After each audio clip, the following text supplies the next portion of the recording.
Hello guys, welcome all of you. Guys, we will solve GATE 2016 questions on mechanical engineering. The questions will be related to metallurgy. So let us see first the questions. This is first question, second question, third question, fourth question, and the fifth question.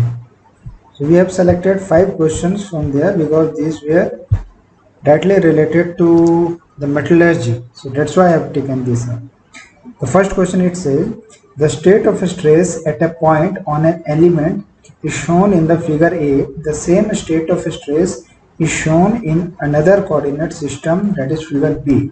Okay guys, so there are two figures. The first one is the A, where you can see these are the state of stress, right? And in the second case, it is a state of stress which looks like the normal one which we generally see, right? So guys, so here the mechanism will be like we draw for the Mohr circle, right? So there what we do, we find the principal stresses, right, with some angle, right? So here it has got some p value, right? So you can rotate this system, this element 45-degree clockwise, and you can get this position. Or you can do another thing, you take the initial condition, this one, and rotate this by 45-degree, and you reach to this location, to this element, right? Okay guys, so we can do this both, right? So here tau xx, that means in the x direction, tau yy, stress in the y direction, right? Then tau xy, that is your shear stress, right everyone? Guys, so now I am considering this is the first situation, and I am rotating by 45-degree to reach to this situation, right?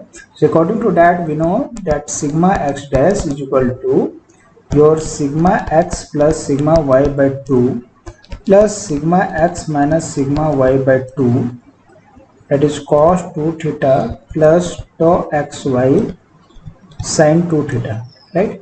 And guys, sigma y dash is equal to how much? Sigma x plus sigma y by 2 minus sigma x minus sigma y by 2 cos 2 theta minus tau xy sin 2 theta, right? Then we also know tau x dash y dash is equal to sigma y minus sigma by 2. Here it will be cos 2 theta, right? And next it is, you need to remember the formula,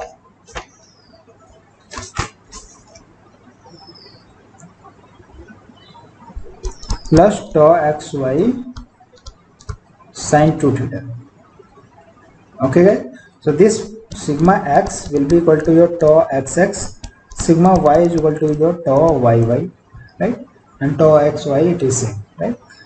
Okay guys, so now you can see this sigma x dash, which is we are getting by rotation some theta. So theta here it will be 45. So what is the sigma x dash value that we are getting, right? So you can see if you match with this one, so this is your sigma x dash. So this will be p equal to p, and sigma y dash is this direction, right? So sigma y we take initially in this direction, but here the stress is applied in the negative one, so it will be your minus p, right? And tau x dash y dash, so this is the stress, that is tau x dash y dash. So here it is not shown anything, that means it is 0, right?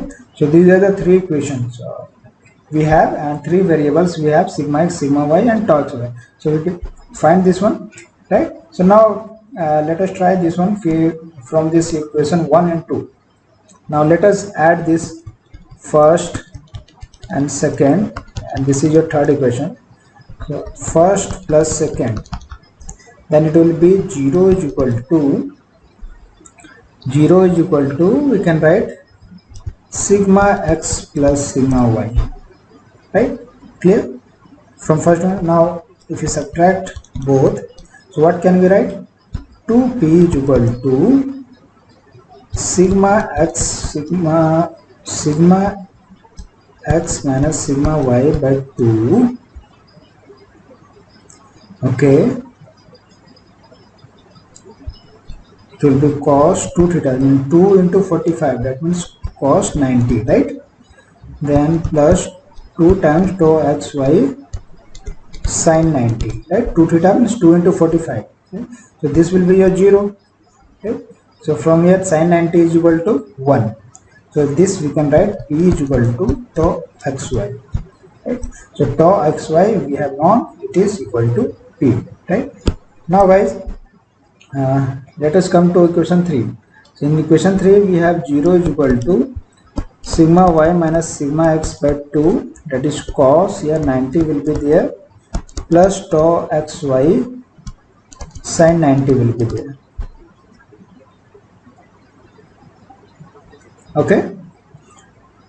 Okay, sorry guys, I have written the wrong formula. It will be here sin 2 theta, and here it will be cos 2 theta, right? So this is the formula. So guys, it is a lengthy formula, you need to remember this. Okay, so this will be your sin 90 cos 90. So this we can write sigma y minus sigma x equal to 0, and from the first equation we have sigma y plus sigma x equal to 0. Okay, so from both we can find this sigma x equal to sigma y is equal to 0. Right? So sigma x, sigma y we have known, and tau xy also we know. So this is the thing it is asking, right? Okay, so it will be 0, 0, t. Okay guys? Okay. Next, steady one-dimensional heat conduction takes place across the faces 1, then 2 and 3 of a composite slab consisting of slabs A and B in a perfect contact as shown in the figure, where Ka, Kb denote the respective thermal conductivity. Using the data as given in the figure, the interface temperature, that is T. So we need to find this interface temperature side. So this is a problem of heat transfer. So what is the heat transfer rate through this 1 and 2? We know, we write it as Q is equal to T1 minus T2 by your thermal resistance. Right? Thermal resistance here will be L by K into area, right? So area will be same. This is a plate like this. So this will be equal to T2 minus T3. So here will be L2. So this will write L1 and K1. So L2 by K2 into A. Area is same. So area we can cancel. So this we can write 130 minus T2. So L1 is equal to 0.1 divided by K1, that is 20, right? So here we can write T2 minus 30. L2 is how much? 0.3 divided by 100. So we can do this calculation. So it will be 3, right, everyone? So it will be 3 into 130 minus T2 is equal to 5 into T2 minus 30, right? So we can write 390 minus 3 T2 is equal to 5 T2 minus 150. So next we can write it as 540 divided by 8 is equal to T2. So what will be this value of T2? So it will be your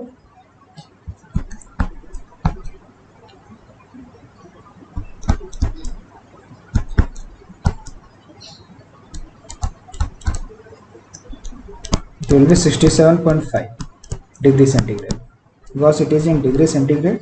So here also answer will be in degree centigrade, right? Because this is the change we are taking, right? Okay guys, now let us jump to next question. Engineering strain of a mild steel sample is recorded at 0.100%, the true strain rate. So engineering strain, we write it as E is equal to 0.100%. That means equal to 0.100 divided by 100. That is equal to 0.1 to 10 power minus 2. We write it 0.001. Can we write it? Yes, everyone? Yeah. Then we know engineering true strain is equal to ln of 1 plus E. Right? It is simple, so we will take ln plus 1 plus 1.001. Right? So now if you find this ln, so let me find this ln.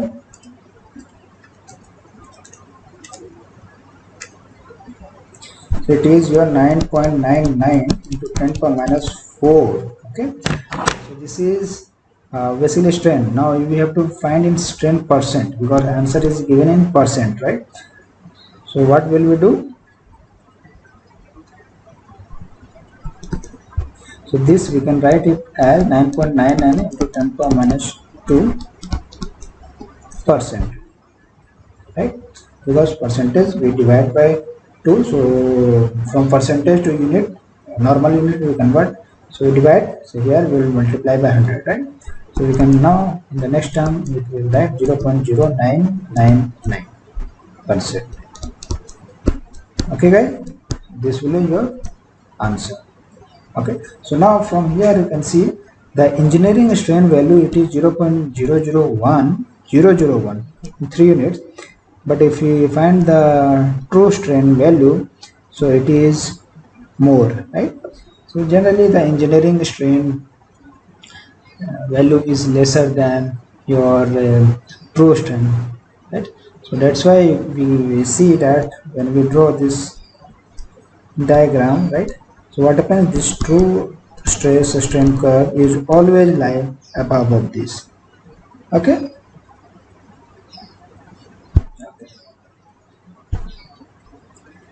Here next question, equal amounts of a liquid metal at the same temperature are poured into 3 molds. Okay, so let us see first mold, second mold and third mold. Okay guys, made of steel, first it is made of steel, then copper, then aluminum. Okay, the shape of the cavity is a cylinder with 15 mm diameter. So 15 mm is diameter is 15 mm for all. Okay, no problem. The size of the molds are such that the outside temperature of the mold do not increase appreciably beyond the atmospheric temperature during solidification. That means the atmospheric contact with that has the same amount of heat transfer always, right? The sequence of solidification in the mold from the fastest to slowest. That means it is asking that which is the mold which is getting solidified first. That means that it is like taking less time for solidification. Thermal conductivities of steel, copper and aluminum are. So here it is given K value 60.5, 401, 237. It is given formula, that is your heat flow is equal to HA into delta T, right? So this delta T is fixed for the 3 cases because the pouring is taking place at the same temperature and the outside of this mold has got same temperature in all the 3 cases. So this delta T will be fixed. So H into area, so in area is also fixed for all 3, right? So you can say this Q will be directly proportional to H. So Q will be heat flow rate, right? So this heat flow rate will be such that like heat, it will be heat loss will be, we can approximate this one by multiplying the mass with this specific heat. So mass will take like density into volume, and since volume is constant, that is for all it is same, so we can multiply it with density, right? So it will be like density is how much, so density into a specific heat, right? Specific heat equal to HA, right? So here it will be it is a rate, right? So heat flow rate. So how can we write this time we can write it like density into specific heat by H, right? So now let us find first this for steel. So it will be like density is 7854, specific heat is 434 divided by H is 60.5. So let us find this. 7854 into 434.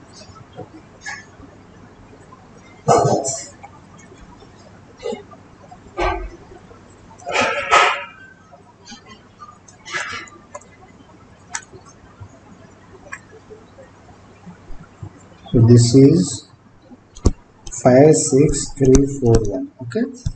Then time for copper, it will be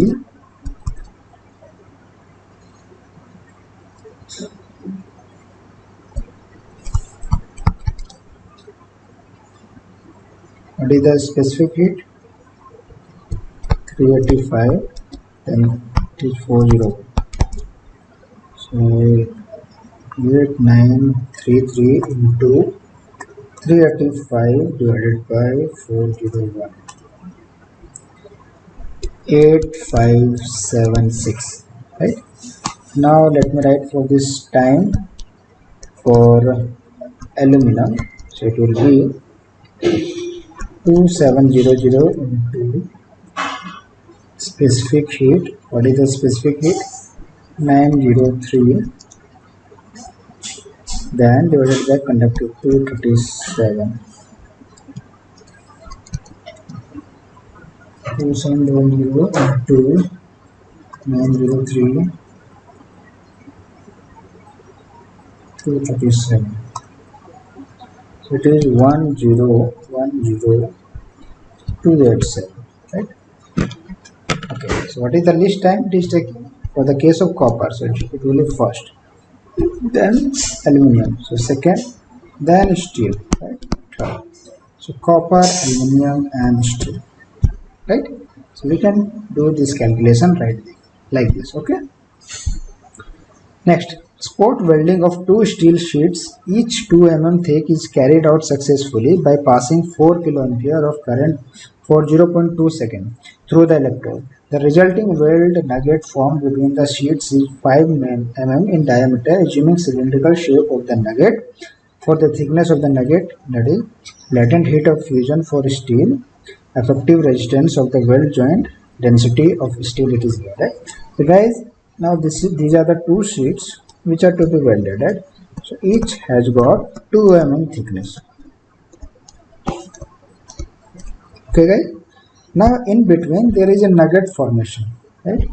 So now nugget would be such that half portion will be in the first sheet and second will be, another half will be in the second sheet, right? And here it will be electrode like something like this, right? Let it be the thermal, so it provides the resistance, right? Okay. So here it is given, this is 5 mm dia, right? So this is a diameter. Okay. Now this height we need to calculate. It is given that we need to the thickness of this nugget. Thickness means here it will be nothing but this height, right? Okay. So now for this we will have to find what is the amount of this nugget formation. That means what is the amount, that means the volume, then, right?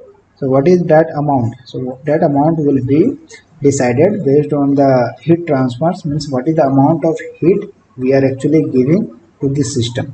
So now we have heat, let it write I square RT, right? So this is the amount of heat we are giving for 0.2 seconds, because time we are fixing, right? So that's why this fixed amount of heat will go. So I square, so I will be how much? 4 kPa. So 4000 into R square, and R is your 200 into 10 to the minus 6 microohm it is, right? Then time is 0.2 seconds. So now let us find this one.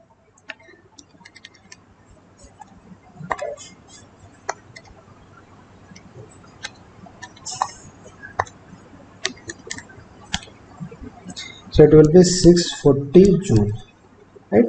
So this is the amount of heat that is we are giving, right? And guys, we know that latent heat of fusion for this steel, it is 1400 kilojoule per kg, and to melt 1 kg we need such amount of heat, right?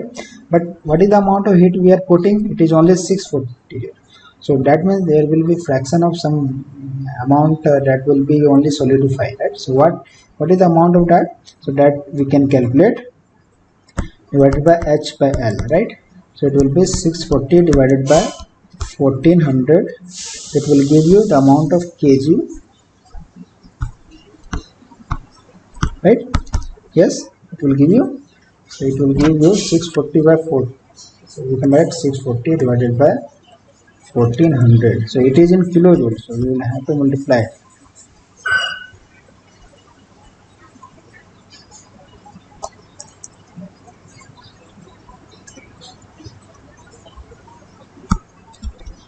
4.57 into 10 power minus 4.